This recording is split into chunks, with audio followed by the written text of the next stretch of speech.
تو آ تو آج ہم انسانیت کی کہانی کو سمجھنے کی ایک کوشش کریں گے، یعنی اینتھروپولوجی کے شعبے میں گہرائی تک جائیں گے۔ ہمارے پاس foundations and frontiers of anthropological study نامی ایک علمی متن کے کچھ حصے ہیں، اور ہمارا مقصد اس میں سے وہ حیران کن باتیں نکالنا ہے جو ہمیں یہ سمجھنے میں مدد دیں کہ انسان ہونے کا اصل مطلب کیا ہے۔ بالکل، اور یہ بہت اہم ہے کیونکہ جب ہم اینتھروپولوجی کی بات کرتے ہیں نا تو اکثر لوگوں کے ذہن میں بس پرانی ہڈیوں کی کھدائی آتی ہے۔ یا پھر دور دراز جنگلوں میں رہنے والے قبائل۔ جی بالکل، لیکن جیسا کہ یہ ذرائع واضح کرتے ہیں، یہ اس سے کہیں زیادہ وسیع ہے۔ یہ تو انسانی تجربے کی پوری تصویر دیکھنے کی کوشش ہے، ہمارا ماضی، حال، ہماری حیاتیات، ثقافت، سب کچھ ایک ساتھ۔ تو پھر اس کی بالکل بنیاد سے شروع کرتے ہیں۔ اینتھروپولوجی، یہ لفظ ہی اپنی کہانی سناتا ہے نا؟ جی، یہ یونانی زبان سے آیا ہے، اینتھروپوس یعنی انسان، اور لوگوس یعنی مطالعہ۔ بالکل، انسان کا مطالعہ۔ لیکن جیسا آپ نے کہا، یہ تو سائیکالوجی بھی کرتی ہے، سوشیولوجی بھی، تو اس میں خاص بات کیا ہے؟ ہاں، یہی میرا سوال تھا۔ اس کی خاص بات اس کا زاویہ ہے۔ اینتھروپولوجی آپ کہہ سکتے ہیں دو بڑے اصولوں پر کام کرتی ہے۔ پہلا ہے جامع نقطۂ نظر، ہولسٹک پرسپیکٹو۔ جی، اس کا مطلب ہے کہ یہ انسانی زندگی کے ٹکڑوں کو الگ الگ نہیں دیکھتی۔ یہ سمجھتی ہے کہ ہماری معیشت، ہمارا مذہب، ہمارا خاندانی نظام، یہاں تک کہ ہماری زبان، یہ سب آپس میں گہرائی سے جڑے ہوئے ہیں۔ اچھا، تو جیسے اگر کسی معاشرے کی معیشت بدل جائے تو یہ صرف بینکوں اور بازاروں کی کہانی نہیں، بلکہ اس سے ان کے خاندانوں اور رشتوں پر بھی گہرا اثر پڑے گا۔ بالکل یہی بات ہے، آپ کسی ایک چیز کو باقی سب سے الگ کر کے نہیں سمجھ سکتے۔ صحیح۔ اور دوسرا اصول؟ دوسرا اصول ہے تقابلی طریقہ، یعنی کمپیریٹیو اپروچ۔ یہ صرف ایک معاشرے کو دیکھ کر انسانی فطرت کے بارے میں بڑے بڑے دعوے نہیں کرتی، یہ دنیا بھر کی ثقافتوں کو دیکھتی ہے۔ ان میں کیا ایک جیسا ہے اور کیا مختلف ہے؟ جی، تاکہ یہ سمجھا جا سکے کہ وہ کون سی چیزیں ہیں جو ہم سب کو انسان بناتی ہیں اور وہ کون سی ہیں جو ہمیں ایک دوسرے سے منفرد بناتی ہیں۔ یہ تو بہت دلچسپ ہے، لیکن یہ خیالات آئے کہاں سے؟ مطلب یہ شعبہ ہمیشہ سے تو ایسا نہیں ہوگا، اس کی شروعات کہاں سے ہوئی؟ اس کی شروعات سچ پوچھیں تو کچھ اتنی اچھی نہیں تھی۔ اس کی جڑیں ہیں 15ویں سے 18ویں صدی کے دریافتوں کے دور میں۔ Age of Discovery? جی، جب یورپی مہمجو اور نو آبادیاتی طاقتیں دنیا کے دوسرے حصوں میں گئیں تو ان کا سامنا ایسے لوگوں سے ہوا جو ان سے بالکل مختلف تھے۔ یعنی دوسروں کو سمجھنے کی کوشش سے یہ سب شروع ہوا۔ جی، لیکن 19ویں صدی میں اس سمجھنے کی کوشش نے ایک بہت ہی محدود شکل اختیار کر لی۔ اس دور میں ایک نظریہ بہت مقبول ہوا جسے یک خطی ارتقاء یا یونیلینیل ایولوشنزم کہتے ہیں۔ اچھا۔ ایڈورڈ ٹائلر اور لیوس ہنری مورگن جیسے مفکرین کا خیال تھا کہ تمام انسانی معاشرے ایک ہی سیڑھی پر چڑھ رہے ہیں۔ ایک ہی سیڑھی پر؟ مطلب سب سے نچلے پائیدان پر وحشی تھے، پھر غیر مہذب، اور سیڑھی کی چوٹی پر ظاہر وکٹورین یورپ کی تہذیب تھی۔ اوہ، یہ تو بہت ہی خود پسندانہ سوچ لگتی ہے۔ کیا کسی نے اس نظریے کو چیلنج نہیں کیا؟ بالکل کیا، اور یہیں سے اینتھروپولوجی کی اصل کہانی شروع ہوتی ہے۔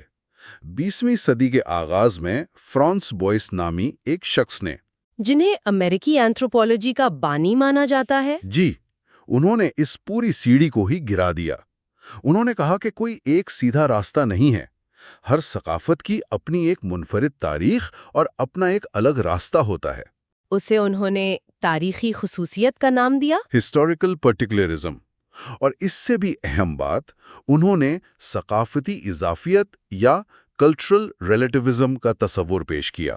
جس کا مطلب ہے کہ آپ کسی ایک ثقافت کو دوسرے کے معیار پر پرکھ نہیں سکتے، کوئی بہتر یا بدتر نہیں، صرف مختلف ہے۔ بالکل، یہ ایک انقلابی سوچ تھی۔ واہ، تو اس کا مطلب یہ ہوا کہ تحقیق کرنے کا طریقہ بھی بدلا ہوگا۔ اب صرف دور بیٹھ کر اندازے تو نہیں لگا سکتے تھے۔ آپ نے بالکل صحیح پکڑا۔ اب صرف لائبریری میں بیٹھ کر دوسروں کی لکھی ہوئی رپورٹیں پڑھنا کافی نہیں تھا۔ اسی دور میں برونسلاو میلینوفسکی جیسے اینتھروپولوجسٹ نے ایک نئے طریقے پر زور دیا جسے شرکتی مشاہدہ کہتے ہیں۔